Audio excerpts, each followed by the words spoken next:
That's a great feat from the Bayer Leverkusen team. Kudos to our big boy in the dugout, Xabi Alonso.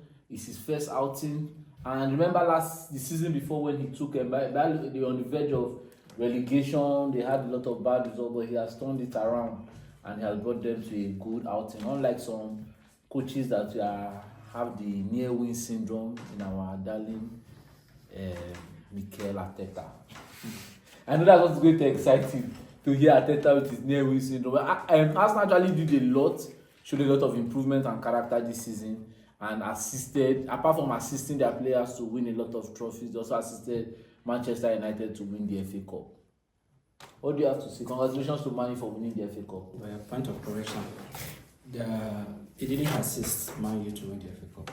Go ahead and say it. I will not tell you why I said that. Manchester United deservedly won the FA Cup.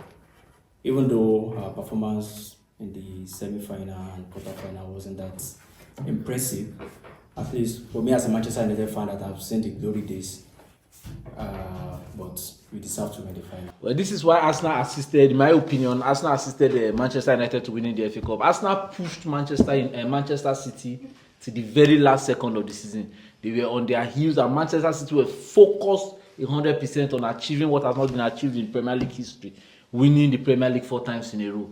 They were so focused that they played every game, gave their all, even against Tottenham, where they were about to draw, and they know that any point dropped would give the league to Arsenal. Can't you just admit that Man United played a very good game in the final rather than... Man United did not play a very good game. Let's call it spade a spade. Let's tell ourselves the truth. You think if Manchester United, how many times did Manchester United play Man City in the Premier League? Twice. How many times did you win? 0.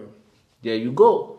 So it's a team that has been pushed, has been stretched. And if you really look at it, they over-celebrated because it was a big win. They didn't have enough. Because if you had played Man City before the final game against them, do you think you would have won that Man City team? You can't tell. This was the Man City team that went on the bounce and won, I think, almost 10 or 15 games in the season.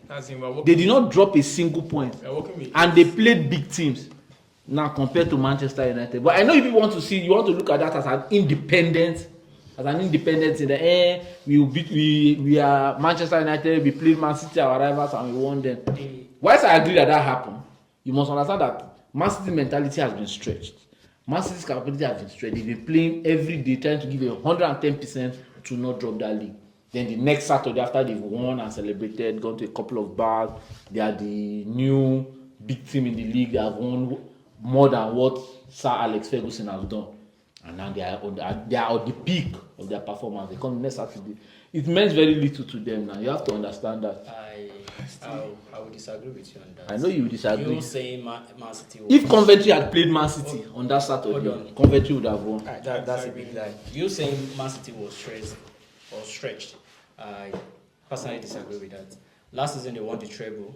They played virtually everything possible and they won trophies. And this season they only won the Premier League. So you're trying to give glory to... They won the treble. You're trying to give glory to your darling Arsenal that achieved nothing than a tray that they got beginning of the season. I think that's an insult to the Manchester United as a club and for the Manchester United fans worldwide.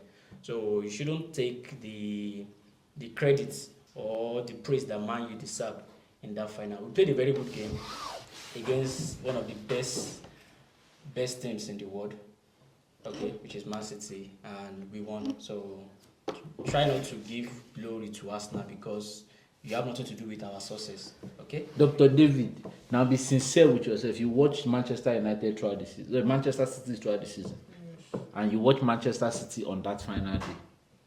Was it the same thing? It wasn't the same thing, obviously. That's all I want to hear. Thank you, and let's move on to the Euros. Discussion.